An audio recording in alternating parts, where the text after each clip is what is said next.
Action. Cut. Lovely.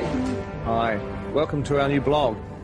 This time we thought we'd talk a little bit about 3D. Get a good look at your opening shot. Yeah, okay, there you go. Just arm in a little closer. Just what you make. Hi, I'm Angus. Welcome to the world of 3D.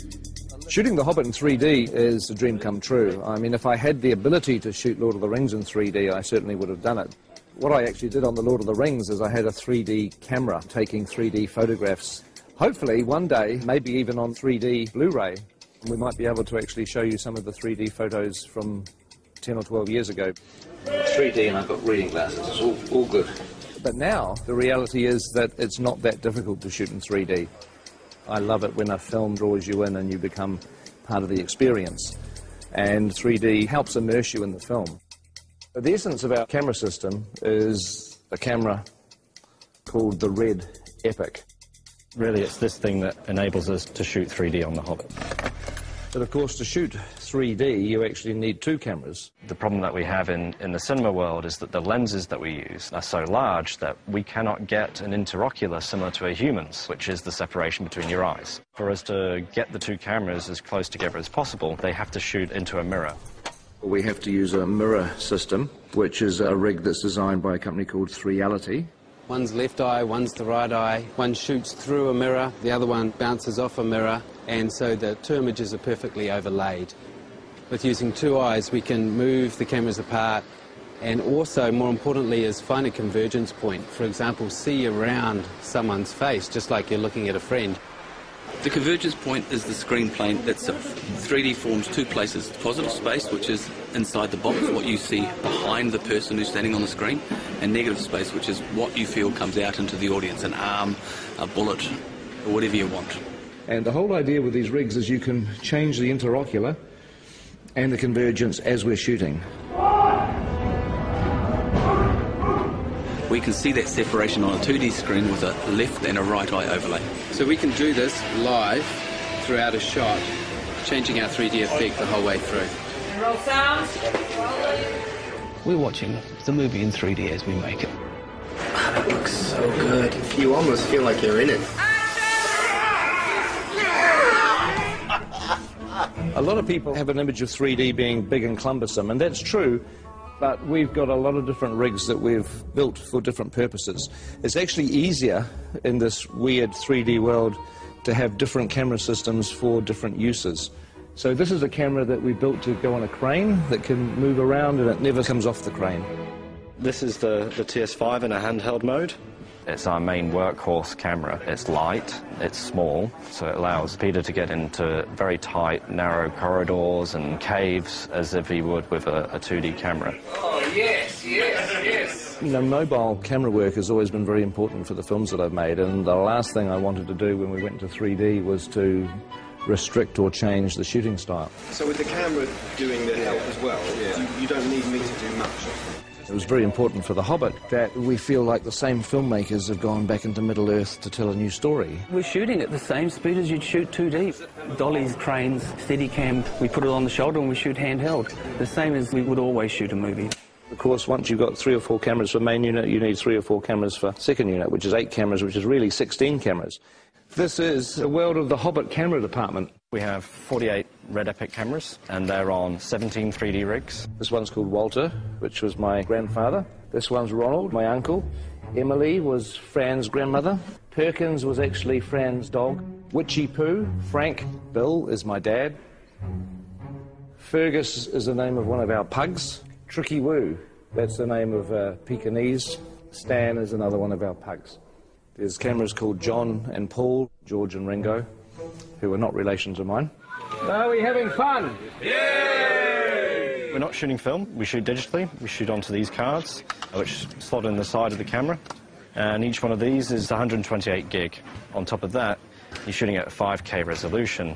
A very sharp, clear image. Needs like a chart, but, you know, like 5K's there, 4K's about there, and then your 1080, Home TV is down here, so it gives you sort of an idea of the amount of information that we're actually capturing on these. Let's do another one of those. 48 frames, yes. Yep. We're shooting The Hobbit at a higher frame rate, at 48 frames per second, which is twice the normal 24 frames.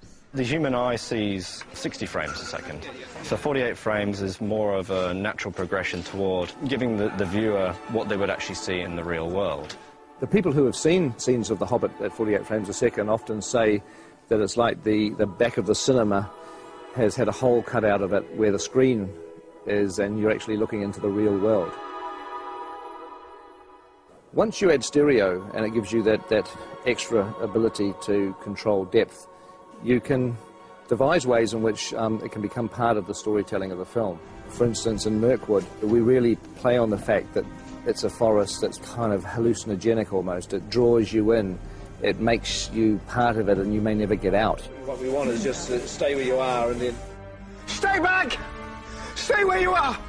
Mirkwood is a big forest, and it's full of vines and sinister-looking trees, I suppose you'd say. It has a lot of things hanging down, a lot of things coming from all sorts of angles, and it helps us with the 3D to be able to push into that and try and get the audience to feel that they're actually trying to move into the forest with the cameras and give it that dark and look over your shoulder feeling. Colour-wise, with the red camera, tends to eat colour a little, and so we add more colour.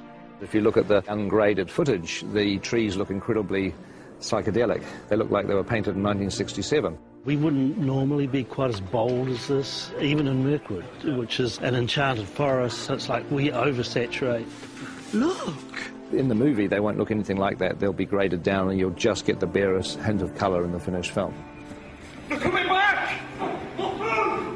3D 48 frames is pretty unforgiving, and we have to change our whole way to go about coloring these things, because what we found out in early tests that if there wasn't enough red in these pieces, they would punch up yellow and react differently than normal skin with blood running through it. So here's an example. This is Graham McTavish as Dwalin, and we've had to add a lot of red tones to his makeup. So if you notice, if you stick your hand up next to your face, how incredibly pale this man is right now.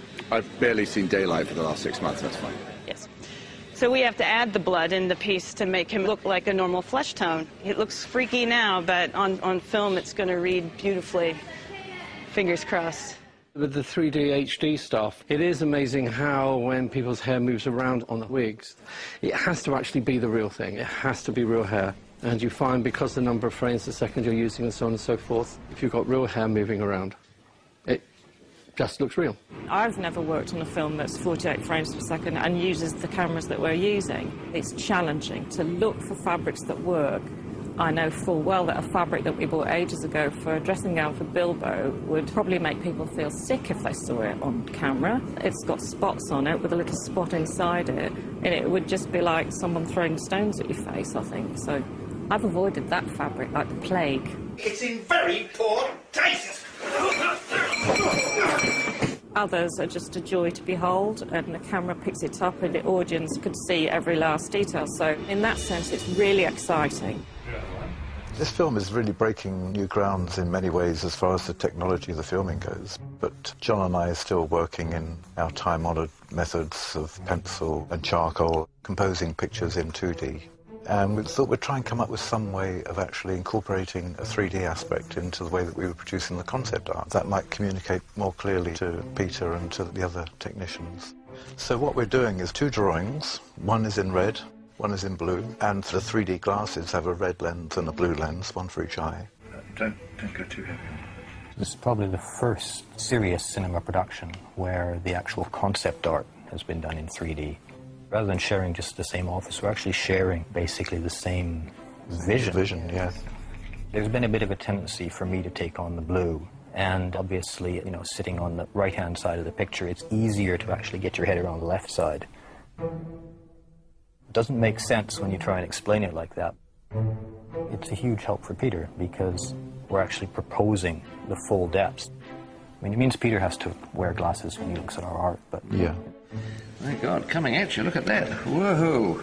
If you happen to have a pair of glasses like these at home, you should be able to see the artwork in 3D. You look great. Very three-dimensional. You've definitely improved. I know. So I hope you found this blog interesting. I know it's a little frustrating because just about everything we've been talking about you can't actually see at the moment. You can't see the 3D, you can't see the 48 frames, you can't see the 5K, but you will. December 2012, you'll finally get a chance to see what we've been talking about. Anyway, I've got to get back to set. It looks like they're almost ready for me down there. We're actually shooting today, as you can see, in a pine forest, but it's not really a pine forest. It's a polystyrene and plaster pine forest. But very shortly, we're going to be leaving the studio and moving on to locations for a few months. So the next time we see you will be from a location somewhere in New Zealand. Catch up with you soon.